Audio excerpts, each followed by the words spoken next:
Good afternoon. Welcome to today's Light Lunch. Today I'm joined by Jason and Chris from Revitso, who will introduce themselves. Jason? Jason Howden, Chief Innovation Officer at Revitso, based in Sydney. Chris Mawson, I'm the Director of the CS team for APAC, and I'm based in Wanaka. But I've just heard that that means you can work anywhere you want. Work from everywhere. Yeah, we're pretty mobile, both of us. We were just chatting then that how many countries we've been to in the last few weeks. Yes, quite a lot. Very exciting. But it's fun. Also, that would probably be something keeping me awake at night. So how about we jump into some of those for you? Cool. And Jason, what's something keeping you awake at night?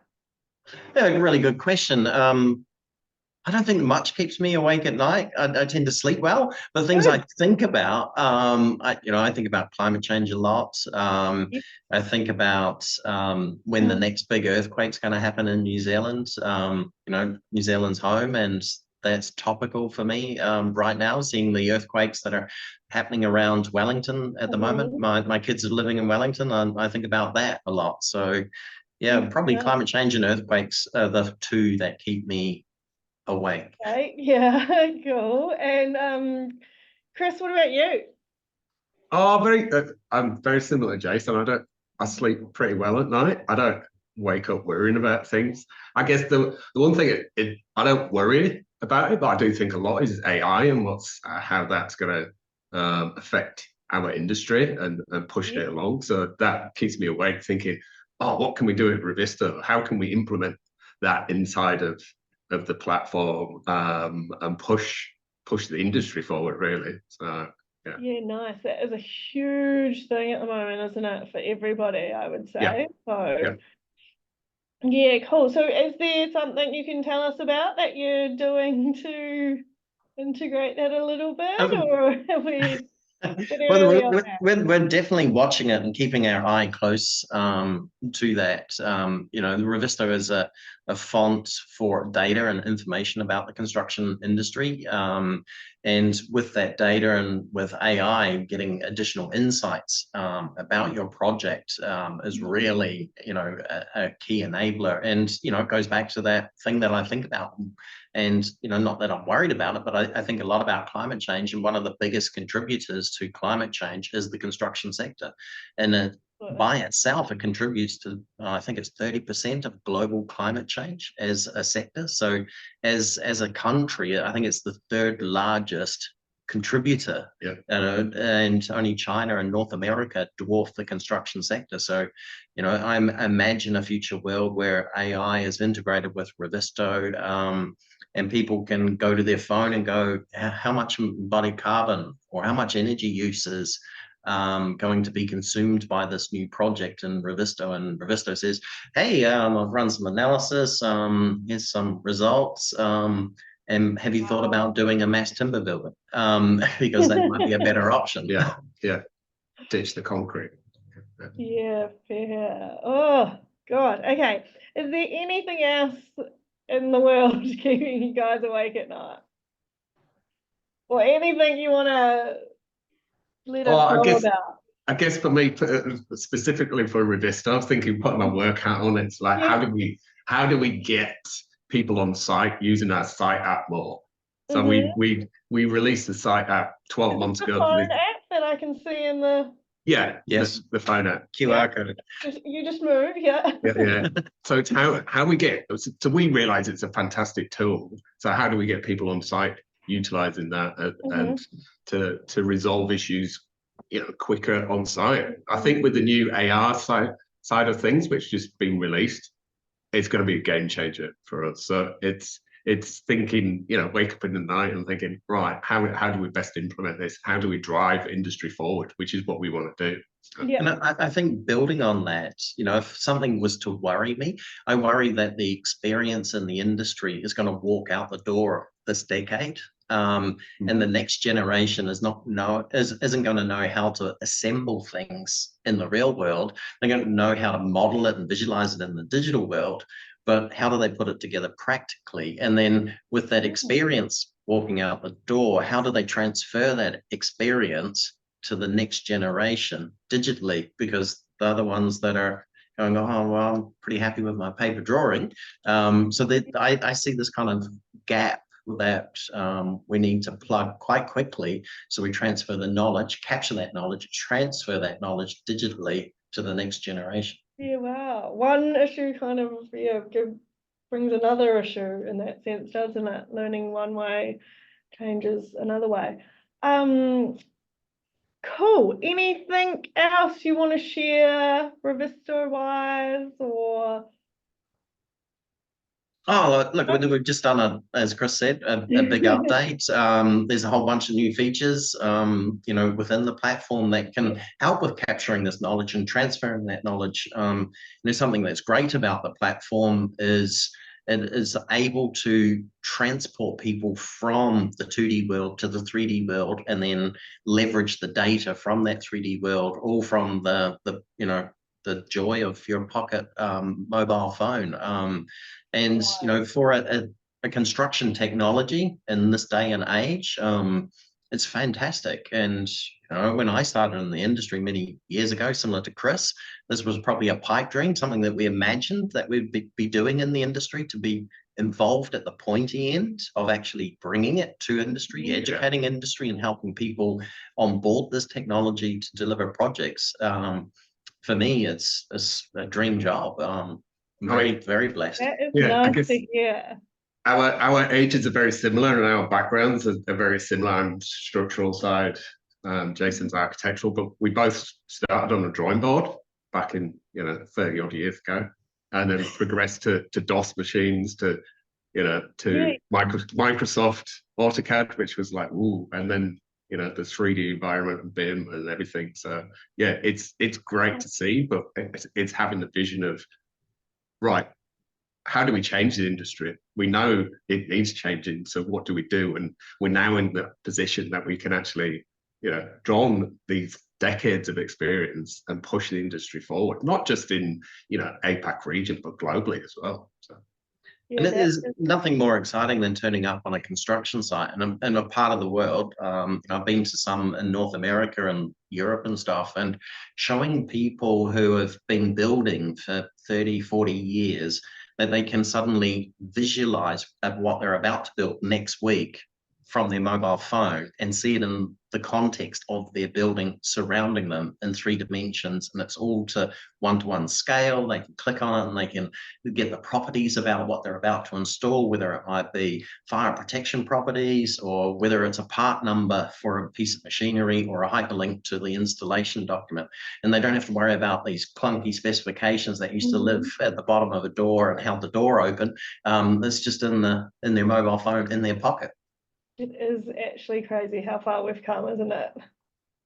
Absolutely, and we should celebrate it much more than we do. Yeah, fair. Well, you guys are doing a great job, so thank you. Shall we move on to a few quick fire questions to get to know you two a little bit more of a personal note? Jason, what is something you're reading, listening, or watching? Oh, that's a good one.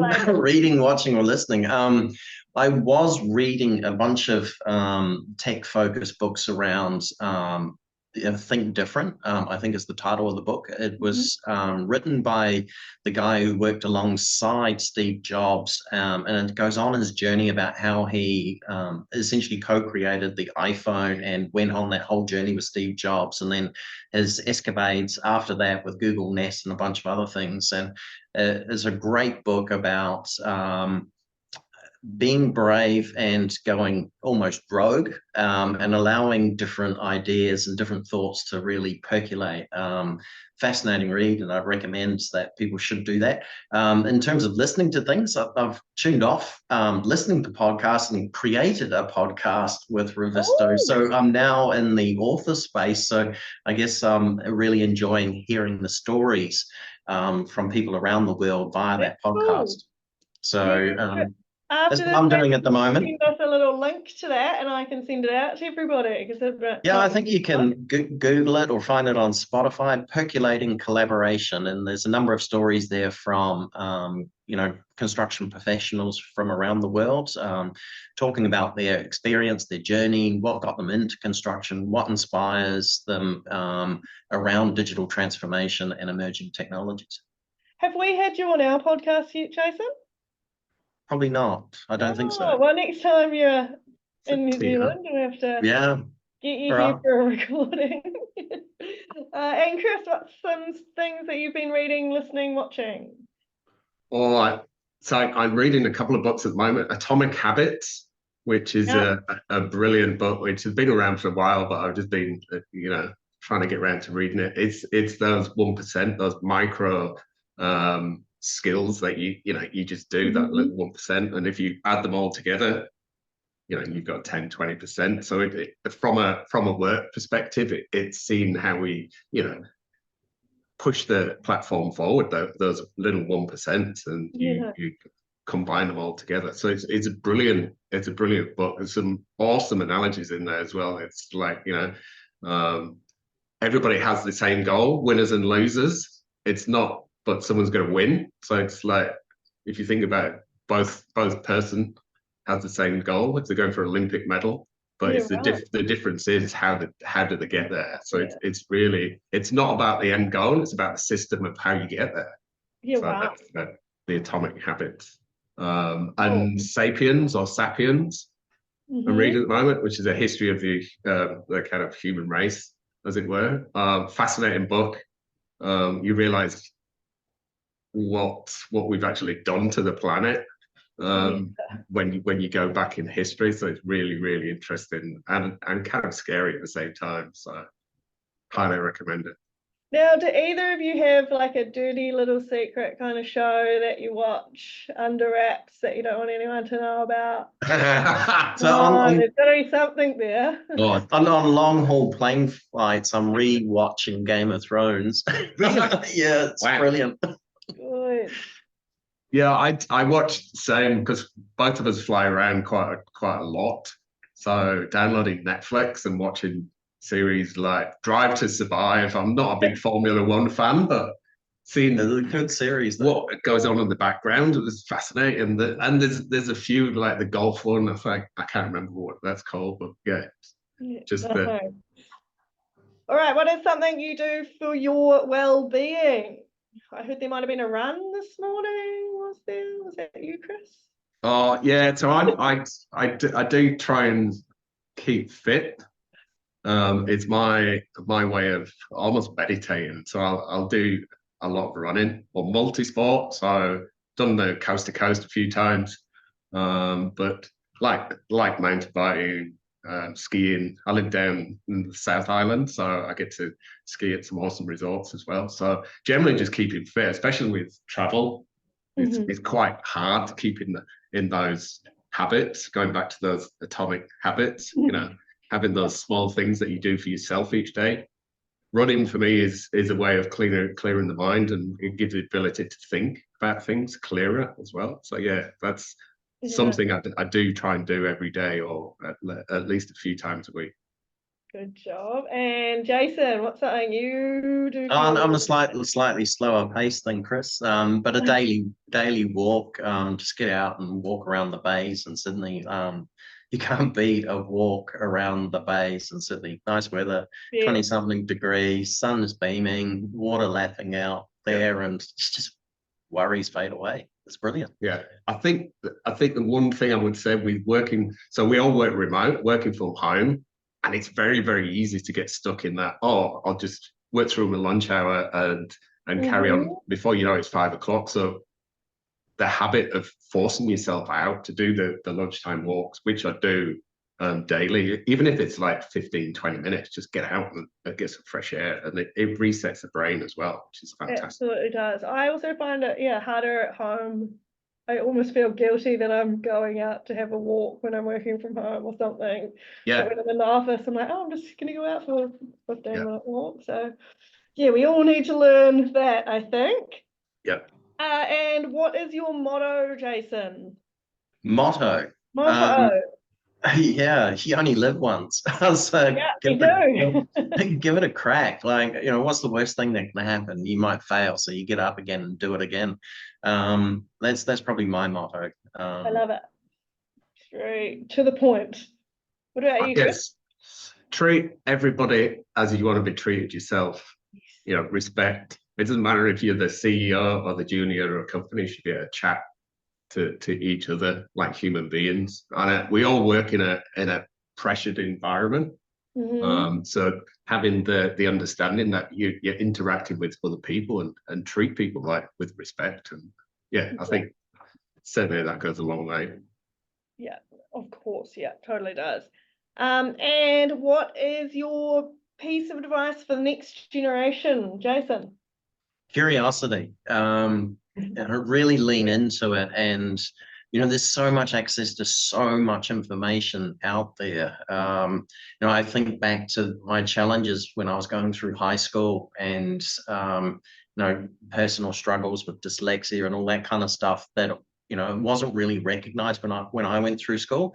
And the teachers would just say, oh, just go to the library and read. But if you just fundamentally hate that or struggle with reading, how do you find stuff? But in today's age, just Google anything and there's a video showing you how to do something, or somebody's explaining something at your pace.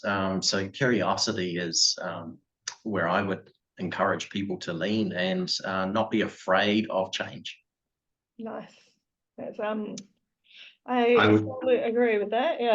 Yeah, we were so similar as kids. Dyslexia. Yeah, it was tough. It was. What would I say to you? I think I'm really privileged that I found a career and a job that I love doing and I actually enjoy doing. Don't get me wrong, there's been ups and downs in the road, but I would say find something you're passionate about, because you're going to be in this industry or working for a long period of time. So find something that really floats your boat, and then go as far as you can in that industry as well. Another one I love is travel. Go and see the world. Don't get stuck in one place. Go and it's a big world out there. There's hundreds of countries. Go and experience other humanities, of what's going on around there. And then bring all your knowledge back home. And work. I mean, I'm from the UK. I've worked in Europe, worked in Australia, and now based in New Zealand. And it's just like, it's fantastic to have that opportunity, especially with work, that you can travel as well. Yeah. So, And most workplaces are pretty open to it these days as well, aren't they? So, well, the COVID taught us that we can all work remotely and deliver many things. The actual construction of a project needs to happen where the project is, but many facets can all be done remotely from anywhere in the world. So embrace it. Yeah, that's amazing. All right. Well, thank you so much for joining us today, guys. Cool. Welcome. We'll see everybody next time. Awesome. Thank you. Cheers, Chloe. Yeah. See y'all.